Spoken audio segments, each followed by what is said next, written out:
Assalamualaikum warahmatullahi wabarakatuh. Shalom, Om Swastiastu, Namo Buddhaya bagi kita semua. Nama saya Keiko Patricia Liwe dengan NIM 205230007. Hari ini akan mempresentasikan tugas UTS dari Bapak Heri Firmansyah, SH, MHum, MPA dengan judul Overcapacity di Lapas dan Pidana Mati di Indonesia. Sekarang saya akan menjelaskan kata overcapacity itu artinya apa sih? Kata overcapacity dalam konteks lembaga permasyarakatan atau lapas di Indonesia merujuk pada kondisi di mana jumlah narapidana melebihi kapasitas yang dapat ditampung oleh lapas tersebut. Dalam kata sederhana, overcapacity berarti kelebihan kapasitas. Kapasitas merupakan jumlah maksimum yang dapat ditampung oleh suatu fasilitas. Dalam hal ini adalah lapas. Overcapacity mengindikasi bahwa jumlah penghuni melebihi batas yang bisa ditampung oleh lapas tersebut. Dengan hal ini dapat mengakibatkan berbagai macam masalah, seperti pertama, penurunan kualitas pelayanan, kedua, kesehatan, ketiga, rehabilitas bagi para narapidana. Kondisi ini sering terjadi kita lihat di lapas-lapas di Indonesia, di mana banyak lembaga permasyarakatan mengalami kelebihan penghuni yang signifikan, mengakibatkan dampak hal negatif bagi sistem peradilan pidana dan hak-hak para narapidana. Sekarang saya akan menjelaskan apa itu lapas. Lapas adalah tempat di mana dilaksanakannya pembinaan atas narapidana yang telah dinyatakan bersalah. Dengan hal ini, muncullah pertanyaan, mengapa overcapacity di lapas menjadi sebuah masalah besar di Indonesia? Sekarang saya akan menjelaskan apa itu overcapacity dan mengapa overcapacity itu menjadi masalah di Indonesia. Dengan adanya overcapacity di lapas di Indonesia, akan menimbulkan banyak konflik. Contohnya itu adanya kerusuhan, adanya pemberontakan, dan adanya penyanderaan anggota pembina narapidana.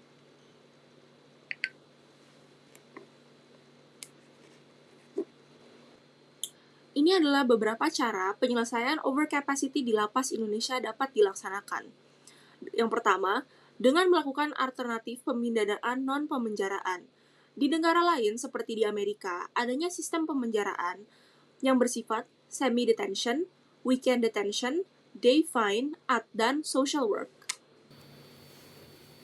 Sekarang, saya akan menjelaskan semi-detention dan weekend detention. Apa itu semi-detention? Semi-detention adalah sistem pemidanaan yang memungkinkan pelaku untuk tetap memiliki keterbatasan kebebasan saat menjalankan hukumannya. Dengan adanya peraturan ini, individu mungkin diperlukan untuk menghabiskan beberapa jam atau hari di fasilitas lapas. Sedangkan weekend detention adalah di mana pelaku akan dipenjara pada akhir pekan, biasanya dari hari sore Jumat hingga sore hari Minggu. Jenis hukuman ini memungkinkan individu untuk tetap bebas selama hari kerjanya dan memungkinkan mereka untuk terus bekerja dan menempuh pendidikannya. Fungsi dari pemenjaraan ini untuk menyediakan alternatif yang lebih ringan dibandingkan dengan penahanan tradisional penuh. Pendekatan ini telah diterapkan di berbagai negara, termasuk di Australia, New Zealand, di mana dianggap sebagai alternatif pemenjaraan yang lebih efektif dan biayanya akan lebih ringan dibandingkan penahanan penuh. Apa itu day fine and social work? Day fine adalah denda uang yang dihitung berdasarkan pendapatan harian seseorang. Konsep ini bertujuan untuk memastikan bahwa denda uang tersebut berbentuk proporsional dan kemampuan keuangan pelaku, sehingga hukuman menjadi lebih adil di antara berbagai tingkatan pendapatan. Sehingga, jika seseorang melakukan tindakan pidana yang dianggap tidak berat, dapat dikenakan sanksi denda daripada dilakukan pidana pemenjaraan. Social work. Kerja sosial dalam konteks kehakiman sering merujuk pada program pelayanan masyarakat atau restoratif justice yang memungkinkan pelaku untuk berkontribusi positif pada masyarakat sebagai bagian dari hukuman tersebut. Dengan ini, dapat kita simpulkan bahwa permasalahan overcapacity lapas di Indonesia dapat diselesaikan dengan peninjauan kembali aturan pemenjaraan. Dengan itu, hak-hak dari narapidana dan anggota pembina narapidana dapat terpenuhi. Sekarang kita akan membahas mengenai pidana mati. Apa itu pidana mati? Pidana mati adalah sistem hukum yang menghukum mati pelaku tindak kejahatan serius. Di Indonesia, kejahatan tersebut mencakup 3 jenis kejahatan. Yang pertama, terorisme, kedua, narkoba atau narkotika, ketiga, pembunuhan berencana. Dasar hukum dari pidana mati ada di Undang-Undang Nomor 1 Tahun 2003 tentang Kitab Undang-Undang Hukum Pidana atau biasa disebut sebagai KUHP. Kontroversi dari pidana mati dan hubungannya dengan hak asasi manusia atau yang biasa disebut sebagai HAM. Eksekusi mati di Indonesia masih memunculkan pro dan kontra. Beberapa masyarakat mendukung adanya hukuman mati di Indonesia sebagai upaya terakhir untuk mencegah kejahatan. Sedangkan kelompok lain adanya yang menolak hukuman mati di Indonesia karena dianggap melanggar hak asasi manusia atau HAM.